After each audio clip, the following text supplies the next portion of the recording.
वाव वाव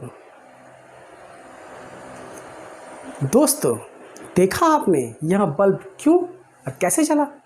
जला तो इतना ही तेज क्यों जला, और इतना तेज जला तो कैसे जला? आखिर एनर्जी का यह कौन सा रूप है? आखिर इसको ऊर्जा मिली कहाँ से? ऐसे तमाम प्रश्न आपके दिमाग में आ रहे होंगे।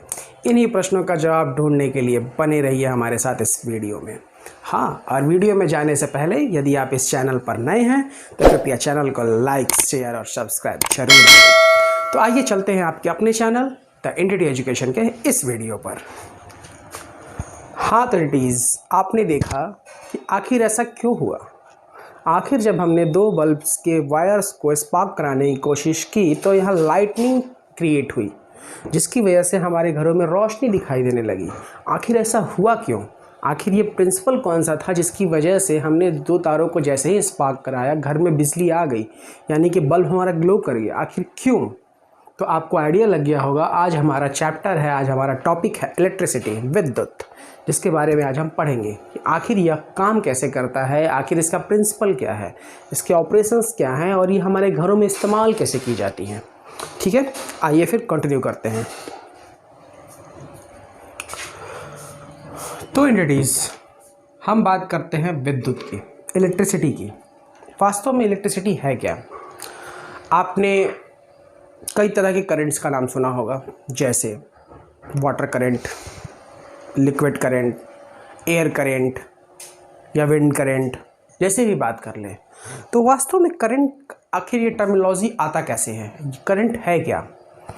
करंट कुछ नहीं है। करंट केवल एक फ्लो है। जिस भी मैटर का, जिस भी सब्सटेंस के रिस्पेक्ट में हम बात करते हैं तो वह टर्मिनोलॉजी कहलाती है करंट। अगर हम इस विद्युत में अगर किसी हम चार्ज की बात करें, चार्ज के फ्लो की बात करें, तो ये टर्मिनोलॉजी कहलाती है इलेक्ट्रिक करंट। ये विद्युत आखिर कहलाता क्या है? इसी को हम बोलते हैं इलेक्ट्रिक करंट। करंट सबके लिए सेम है। करंट वही चीज़ है जो बहता हो, यानी कि जिसमें क्या हो, रेट हो, जो समय के साथ क्या हो रहा हो, चेंज हो रहा हो, बदल रहा हो, जिसमें फ्लो हो। करंट वास्तव में क्या है? फ्लो है। किसका फ्लो है? तो ये चार्ज का फ्लो है। तो चार्ज के फ्लो को ही हम क्या कहते हैं? करंट कहते हैं। तो आखिर ये फ्लो जनरेट कैसे होता है, बनता कैसे है, हमारे घरों में ये आता कैसे है? तो आपको पता होगा। इससे पहले एक छोटा सा चीज़ जानते हैं कि ये सर्किट क्या होता है। किसके बारे में बात कर रहे हैं हम? सर्किट के बारे में, जिसको हिंदी में हम परिपथ बोलते हैं। क्या बोलते हैं? परिपथ बोलते हैं या सर्किट बोलते हैं। सर्किट होता क्या है? सर्किट दो तरह के वैसे होते हैं। एक सर्किट होता है क्लोज्ड, एक होता है ओपन, यानी कि बंद और खुला। बंद सर्किट किसे कहेंगे, क्लोज सर्किट किसे कहेंगे और ओपन सर्किट किसे कहेंगे? कहने का मतलब, सबसे पहले सर्किट को समझते हैं, उसके बाद हम बात करते हैं क्लोज की, उसके बाद हम बात करते हैं ओपन की। एक हमारा कोई इलेक्ट्रिकल सिस्टम है, मान लेते हैं ये कंडक्टर है, कंडक्टिंग वायर है। इस कंडक्टिंग वायर में एक स्विच लगा हुआ है, साथ में एक बल्ब लगा हुआ है, और इसको हमने किसी अपने लोड के साथ जोड़ दिया है। आप इस फिगर में देख पा रहे होंगे ये सर्किट पूरे की पूरी तरह क्या है? बंद है। यानी कि कोई चीज़ यहाँ से, हम इस रास्ते से अगर चलना शुरू करें तो चलते हुए इस पाथ को फॉलो करते हुए यहाँ पर अपना काम करते हुए वापस हम क्या कर रहे हैं? अपना एक चक्र पूरा कर रहे हैं, एक साइकिल पूरा कर ले रहे हैं। यानी कि हम एक पूरा का पूरा अपना परिपथ क्रिएट कर ले रहे हैं। हमें जाने के लिए एक पूरा रास्ता मिल जा रहा है हमें अपने वापस घर पहुँचने के लिए। तो इस प्रकार का जो सर्किट होगा, इस सर्किट को हम बोलते हैं क्लोज सर्किट। ये सर्किट कहलाता है क्लोज सर्किट। ठीक इसी का अपोजिट, अगर ये सर्किट या वायर कहीं से बीच में से टूटा हुआ हो, ये कंडक्टर कहीं से टूटा हुआ है, इसमें से कोई हम चलने की कोशिश कर रहे हैं, ये हमारा मान लीजिए घर है, हमें इस घर के एक छोर से दूसरे छोर में पहुंचना है और ये रास्ता है जिस रास्ते को हमें फॉलो करना था। जब सर्किट क्लोज था तो हमने रास्ते को आसानी से पार कर लिया, लेकिन जैसे ही हम इस रास्ते पर चलना शुरू किया, हमें देख रहा है बीच में से ये दीवार ही टूटी हुई है, और हम इतने कैपेसिएंट है नहीं, इतने एफिशिएंट है नहीं कि हम इस दीवार को कूद के पार कर जाएं। तो हमें क्या मिलेगा? ये रास्ता कैसा मिलेगा? बंद मिलेगा। बंद मिलेगा यानी कि खुला हुआ मिलेगा। ये रास्ता हम पार नहीं कर सकते, ये रास्ता खुला हुआ है। तो जब रास्ता खुला हुआ है तब इस तरह के सर्किट को बोलेंगे ओपन सर्किट। अब दोनों कंडीशन में हम बात करेंगे कि किसमें करंट का फ्लो कैसे होगा और कैसे नहीं होगा। एंटिटी जैसा कि आप देख रहे हैं, आपके सामने एक फिगर है जिसमें एक कंडक्टर लिया गया है। इस कंडक्टर को हमने एक सोर्स के थ्रू कनेक्ट किया हुआ है। इस पूरे के पूरे सर्किट में एक स्विच लगा हुआ है और एक एमीटर लगा हुआ है। इसके बारे में बाद में डिस्कस करेंगे आखिर इनका काम क्या है। अब इस सोर्स के बारे में बात करने से पहले, इस ई के बारे में बात करने से पहले कुछ बातें हम और जान लेते हैं।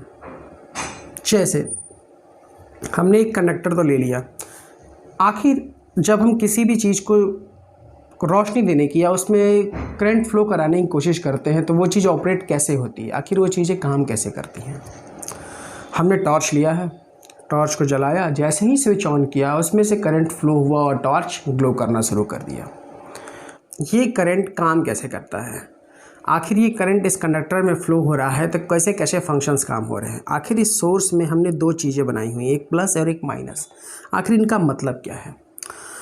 तो देखो एंटिटीज़, आपको पता होना चाहिए करंट या किसी भी चीज़ का फ़्लो, किसी भी चीज़ में फ़्लो तभी आता है जब उसमें प्रेशर डिसबैलेंस हो। प्रेशर डिसबैलेंस कहने का क्या मतलब है? प्रेशर डिसबैलेंस कहने का मतलब होता है किसी एक के पास ज़्यादा एनर्जी हो और दूसरे के पास कम हो।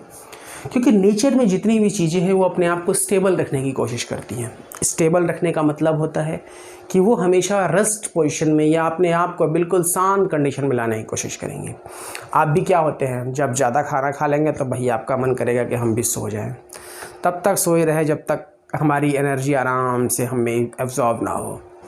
जैसे ही हमें फिर से भूख लगनी शुरू होती है वैसे ही फिर हम एक्टिव हो जाते हैं। यानी हमारे अंदर का एनर्जी लेवल क्या होता है, समय के साथ वो भी क्या होता है, अप और डाउन होते रहता है। जिसके इम्पल्स में, जिसके रिएक्शन के रूप में हम क्या करते हैं, चीज़ें करना शुरू कर देते हैं। भूख लगेगी तो खाना खाएंगे, जैसे ही पेट भर जाएगा वैसे ही आराम फरमाने लगेंगे, बिल्कुल रेस्ट कंडीशन में चले जाएंगे। सेम कंडीशन यहाँ होता है। हमने एक सोर्स लिया हुआ है, इस सोर्स के दो टर्मिनल हैं, इसको टर्मिनल बोलते हैं। एक टर्मिनल हमारा कैटायन कहलाता है, दूसरा टर्मिनल हमारा एनायन कहलाता है। कैटायन टर्मिनल को हम प्लस से लिखते हैं, एनायन टर्मिनल को हम माइनस से दिखाते हैं। इन दो टर्मिनल का कहने का मतलब क्या हुआ, जैसे कि हमने मान लीजिए कोई एक सोर्स लिया हुआ है, एक सोर्स है, मान लीजिए ये सोर्स हमारा बैटरी सोर्स है, मान लेते हैं। बैटरी सोर्स का एक नॉर्मल घर में यूज़ होने वाला पेंसिल बैटरी का ही हम एग्जांपल लेते हैं। आपने उसमें पढ़ा होगा, उसके ऊपर लिखा होता है 1.5 वोल्ट। आखिर इस 1.5 वोल्ट का मतलब क्या है? 1.5 वोल्ट आखिर बताता क्या है? आप कहेंगे भाई बैटरी का वोल्टेज है, इससे ज़्यादा क्या है, 1.5 वोल्ट की ये बैटरी है और कुछ नहीं है। तो आखिर ये 1.5 वोल्ट क्या है, आखिर इसको ये वैल्यू मिली कैसे है, कैसे ये 1.5 वोल्ट ही जनरेट करता है, हमेशा काम कैसे करता है ये, इसी सोर्स के बारे में थोड़ा सा और जानते हैं। जैसा कि मैंने बताया, सोर्स के दो टर्मिनल हैं, एक टर्मिनल आपका कैटायन कहलाता है, दूसरा टर्मिनल एनायन कहलाता है। दोनों के बीच में क्या होता है, पावर का डिफरेंस होता है, पोटेंशियल का डिफरेंस होता है। किसका डिफरेंस होता है? पोटेंशियल का डिफरेंस होता है। अब पोटेंशियल के डिफरेंस से बात आती है कि पोटेंशियल क्या होता है भाई, किसको कहेंगे पोटेंशियल? पोटेंशियल को समझेंगे कैसे, आखिर ये पोटेंशियल नाम का कीड़ा है क्या? तो दोस्तों पोटेंशियल कुछ भी नहीं है। पोटेंशियल आखिर में उस सोर्स की कैपेसिटी है, उस सोर्स का पावर है। कहने का मतलब आपकी खुद की कैपेसिटी कितनी है, आपके अंदर खुद की क्षमता कितनी है। अगर आप जिम जाते हो या वेट लिफ्टिंग करते हो तो आपकी कैपेसिटी कितनी है कि आप उतना वेट लिफ्ट कर पाओ। यानी कि आपकी जो क्षमता है, आपकी जो दक्षता है, आपकी जो पावर है, वो पावर हम किससे दिखाते हैं? पोटेंशियल के रूप में दिखाते हैं। और उसी पोटेंशियल को जब हम इलेक्ट्रिक के टर्म में यूज़ करते हैं तो उसको हम इलेक्ट्रिक पोटेंशियल का नाम देते हैं। यानी कहने का मतलब, पावर दिखाने का मतलब क्या हुआ, आपके पास ज़्यादा पावर है तो आप कम पावर को उठा सकते हो, जो इसमें कम वजन होगा उसको आप उठा सकते हो। अगर आपके पास कम पावर है तो आप ज़्यादा वजन वाली चीज़ों को नहीं उठा सकते हो। कहने का मतलब ये पावर डिस्ट्रीब्यूशन का बैलेंस भी यहाँ बना रहता है। सेम चीज़, वही चीज़ यहाँ बना रहता है। आपका जो एक पोटेंशियल होता है वो पोटेंशियल हायर पोटेंशियल होता है, दूसरा होता है लोअर पोटेंशियल। जब दो असमान चीज़ों के बीच में बैलेंस क्रिएट करना हो, जैसा कि मैंने बोला पहले ही, हर एक नेचर का कोई भी मैटर या सब्सटेंस क्या करता है, अपने आप को स्टेबल स्टेट में लाने की कोशिश करता है, अपने आप को शांत रखने की कोशिश करता है। तो शांत रखने के लिए क्या होगा, जो जिसके पास ज़्यादा चीज़ें होंगी वो कम की तरफ जाएंगी, और कम वाली जो चीज़ें हैं उठ के कहाँ जाना चाहेगा, ज़्यादा वाले की तरफ जाना चाहेगा। सेम प्रिंसिपल यहाँ भी फॉलो होता है। हायर पोटेंशियल चूँकि इसके पास ज़्यादा एनर्जी है, तो ये एनर्जी अपना कहाँ भेजना चाहेगा, माइनस वाले की तरफ, और माइनस वाला क्या करना चाहेगा, प्लस वाले से एनर्जी को और लेना चाहेगा। तो इन्हीं डिस्टर्बेंस के चलते, इसी डिसबैलेंस के चलते, प्रेशर डिसबैलेंस के चलते पोटेंशियल का डिफरेंस क्रिएट होता है। दोनों के बीच का पोटेंशियल क्या हो जाएगा, अलग अलग हो जाएगा। इसके पास मान लीजिए 1.5 वोल्ट का पावर है और इसके पास 0 वोल्ट का पावर है, मान लेते हैं। एक बैटरी सोर्स है जिसकी रेटिंग 1.5 वोल्ट है, इसी के ऊपर हम एनालिसिस कर रहे हैं। तो इसके हायर पोटेंशियल की वैल्यू 1.5 वोल्ट है और लोअर पोटेंशियल की वैल्यू 0 वोल्ट है। तो आपको पता है कि ओवरऑल पोटेंशियल डिफरेंस इसका कितना आ जाएगा, 1.5 वोल्ट माइनस का 0 volt, that is overall 1.5 volt. यानी कि ओवरऑल वोल्टेज का ड्रॉन कितना होगा, इसमें 1.5 वोल्ट का होगा। जब 1.5 वोल्ट इधर है तो इसको जाने का रास्ता किधर से मिलेगा, तो जाने का रास्ता यही है। चूँकि ये स्विच क्लोज पोजीशन में है, यानी कि ये सर्किट पूरा है, तो करंट को जाने का रास्ता मिल गया। यहाँ से इसको जाने का रास्ता मिल गया। आई करंट को डिनोट करता है। ये करंट होता हुआ इस कंडक्टर के थ्रू, इस एमीटर के थ्रू वापस कहाँ चला जाएगा, लोअर पोटेंशियल के पास चला जाएगा और अपने एनर्जी को लूज़ करेगा। फिर से इसके जो इलेक्ट्रॉन पार्टिकल्स है वो एनर्जाइज्ड होंगे और वापस फिर ये प्रोसेस लगातार चलता रहेगा। तो हमें एक करंट की डायरेक्शन मिल गई कि करंट हमारा कैसे फ्लो कर रहा है, higher potential to lower potential. तो करंट के मामले में एक बात आपको याद रखनी है, करंट हमेशा कैसा फ्लो करेगा, higher potential to lower potential flow करेगा। पोटेंशियल क्या है वो मैंने आपको समझा दिया। एक बात और आपको याद रखनी है, करंट का जो डायरेक्शन होता है हमेशा इलेक्ट्रॉन के डायरेक्शन के ठीक अपोजिट होता है, या ऐसा कह ले, इलेक्ट्रॉन का जो डायरेक्शन होता है हमेशा करंट के डायरेक्शन के अपोजिट होता है। पॉइंट याद रखने वाली बातें हैं। क्यों होता है उसको भी समझ लेते हैं। यहाँ पर हम सीधे सीधे अगर इलेक्ट्रिक करंट के डिफरेंशियल की बात करें, इलेक्ट्रिक करंट के डिफरेंशियल में हम यह कह सकते हैं कि जो इलेक्ट्रिक चार्ज का जो फ्लो होगा उसी का जो रेट होगा वो क्या कहलाएगा, इलेक्ट्रिक करंट कहलाएगा। इलेक्ट्रिक करंट क्या होगा, a charge of flow of a rate of flow of charge is called electric current. A rate of flow of charge is called electric current. यानी कि इस पूरे कंडक्टर में से एक पर्टिकुलर टाइम में अगर हम करंट की डिफरेंशियल को डिफाइन करना शुरू करें, इस पूरे कंडक्टर में से एक पर्टिकुलर टाइम में कितना चार्ज हमारा कैरी कर रहा है, कितना हमारा चार्ज पास हो रहा है, यही क्या कहलाएगा, करंट कहलाएगा। यही क्या कहलाएगा, हमारा करंट कहलाएगा। एक टाइम पीरियड में कितना चार्ज हमारा पास आउट हो रहा है वो क्या कहलाएगा, करंट कहलाएगा। आपको पता है क्यू का यानी कि इलेक्ट्रिक चार्ज का एसआई यूनिट क्या होगा, कूलाम्ब। और आपको पता है टाइम का एसआई यूनिट क्या होता है, तो सेकंड, कूलाम्ब पर सेकंड। ये बन जाता है यूनिट करंट का। लेकिन हमको पता है कि इसका जो यूनिट होता है, इसका यूनिट एक फ्रांसीसी साइंटिस्ट है जिनका नाम था आई मेरी एम्पियर। आई मेरी एम्पियर के नाम पर फिर इस कूलाम्ब पर सेकंड को डेडिकेट कर दिया गया और इसका एक यूनिट बन के चला आया एम्पियर, जिसको हम ए से दिखाते हैं, कैपिटल ए से दिखाते हैं। तो ये बातें आपको थोड़ी याद रखनी है। चार्ज क्या है, यूनिट क्या है इसका, आखिर काम ये कैसे कर रहा है, आखिर इसका मतलब क्या है, इस मतलब को ज़रा हम समझते हैं। आप देख सकते हैं ये वही छोटा सा सर्किट है जिसको मैंने छोटा सा फॉर्मेट में ले लिया है। एक चार्ज कैरिंग कंडक्टर है जिसके अंदर इलेक्ट्रॉन्स फ्लो हो रहे हैं, इसके अंदर चार्ज फ्लो हो रहा है। आखिर चार्ज या आवेश आता कहाँ से है, आवेश जो चार्ज में जो फ्लो बनता है उसका रीज़न क्या होता है, इलेक्ट्रॉन ही होता है, जिसके बारे में हम आगे डिस्कस करेंगे। एक एमीटर लगा हुआ है इस पूरे सर्किट में, इसके बारे में हम बात कर रहे थे। हमने एक फॉर्मूला डिराइव किया, I = Q/T। कहने का मतलब क्या है, आखिर इस करंट को हम कैसे डिफाइन कर रहे हैं? I equal to Q upon T, जिसमें क्यू का यूनिट आपका कूलाम था और टी का इक्वल टू सेकेंड, जिसको हमने बोला था एम्पियर, इसके SI यूनिट को। तो करंट का यहाँ पे यूनिट निकल के आया एम्पियर। आपको पता है कि Q इक्वल टू क्या होता है? N इंटू ई। अगर हमें पता चले कि अगर हमको एक कूलाम चार्ज में कितने नंबर ऑफ इलेक्ट्रॉन्स है अगर हमें निकालना हो तो हम क्या करेंगे? आइए इसका थोड़ा एनालिटिकल व्यू देखते हैं। अगर हम मान लेते हैं कि एक कूलाम चार्ज है, इस एक कूलाम चार्ज में हमें निकालना है कि नंबर ऑफ इलेक्ट्रॉन्स हमारे पास कितने होंगे। N is the number of electron, E is charge upon the electron and Q is a charge. एक कूलाम चार्ज में हमें निकालना है कि हमारे नंबर ऑफ इलेक्ट्रॉन्स कितने होंगे, आपको पता है, इसलिए N इक्वल टू क्या हो जाएगा? 1 coulomb upon of charge of electron. आपको पता है 1 कूलाम की वैल्यू 1 की 1 रहेगी। इलेक्ट्रॉन पे चार्ज कितना होता है? 1.6 into 10 to the power -19। This is your charge. अब इसको हम थोड़ा सा सॉल्व करते हैं।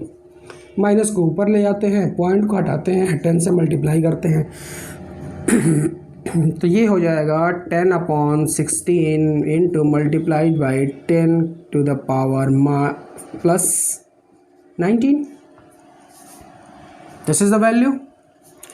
अगर एक जीरो यहाँ पे और दे दें, यानी कि ये वैल्यू अगर 100 कर दे और इसको 10 टू द पावर 18 कर दे, डिवाइडेड बाई 16 कर दे, तो ये आ जाएगा 16 6 96, यानी कि अप्रॉक्स ये वैल्यू आ जाती है approx 6 multiplied by 10 to the power 18 number of electron, number of electron. आप देख सकते हैं कि एक कूलाम चार्ज में नंबर ऑफ इलेक्ट्रॉन्स कितने हो गए? 6 इंटू 10 टू द पावर 18। मैं गारंटी देता हूँ आपको 10 टू द पावर 18 का कैलकुलेशन नहीं आता होगा। अगर किसी को आता है तो कमेंट सेक्शन में ज़रूर लिखिएगा। आखिर 10 टू द पावर 18 की वैल्यू कितनी होती है? तो आप समझ सकते हैं कि एक कूलाम चार्ज कितना ज़्यादा पावर कैरी करता है, आखिर इसमें कितना ज़्यादा चार्ज होता है। एक कूलाम एक छोटी मोटी वैल्यू नहीं है। एक कूलाम का मतलब हो गया कि इसके अंदर इलेक्ट्रॉन्स की संख्या कितनी है? 6 multiplied by 10 to the power 18 numbers of electrons इसमें कैरी कर रहे हैं, नंबर ऑफ इलेक्ट्रॉन्स कैरी कर रहे हैं। बहुत इंपॉर्टेंट पॉइंट है, बहुत इंपॉर्टेंट क्वेश्चन है आपके एग्जाम पॉइंट ऑफ व्यू से। आने वाले कुछ समय में आपका एग्ज़ाम है और ये एग्ज़ाम्स आपको मार्क्स गेन करने में मदद देगा। सो इसे आप पॉइंट आउट करेंगे। तो आइए नीटीज इस क्वेश्चन को सॉल्व करते हैं। क्वेश्चन बोलता है a current of 0.5 ampere drawn by a filament of an electric bulb for 10 minutes, find the amount of electric charge that flows through the circuit. यानी कि एक फिलामेंट, किसी इलेक्ट्रिक बल्ब का एक फिलामेंट है जो 0.5 एम्पियर का करंट ले रहा है, 10 मिनट के लिए उसको जलाया गया है। आपको बताना है कि इलेक्ट्रिक चार्ज उसमें से कितना उस सर्किट से फ्लो किया, यानी इलेक्ट्रिक चार्ज उसमें से कितना निकला, यानी कि हमको क्या निकालना है? क्यों निकालना है। तो इस क्वेश्चन के आंसर को देखते हुए हम देखेंगे क्या हमें गिवन क्या क्या है। तो लिख लेते हैं पहले। गिवन कुछ दिया नहीं है, करंट में दिया हुआ है, यानी कि आई की वैल्यू दी हुई है, that is equal to 0.5 ampere. और आपको दिया हुआ है टाइम, दिया हुआ है time is equal to 10 minutes. आप कह रहा है कि find the amount of electric charge that flows through a circuit. आपको इलेक्ट्रिक चार्ज निकालना है, यानी कि क्यू की वैल्यू निकालनी है। क्यू की वैल्यू निकालनी है, तो क्यू की वैल्यू निकालनी है तो आपको पता है ये दो चीज़ें दी गई हैं और आपको छोटा सा एक फार्मूला पता है। वो फार्मूला जो हमने पहले डिराइव किया था, I is equal to Q upon T का। यहाँ से आपको पता चल जाएगा Q is equal to I multiplied by T. अब यहाँ से वैल्यू पुट करते हैं। आई की वैल्यू हमारी 0.5 that is ampere multiplied by T that is equal to 10 minutes.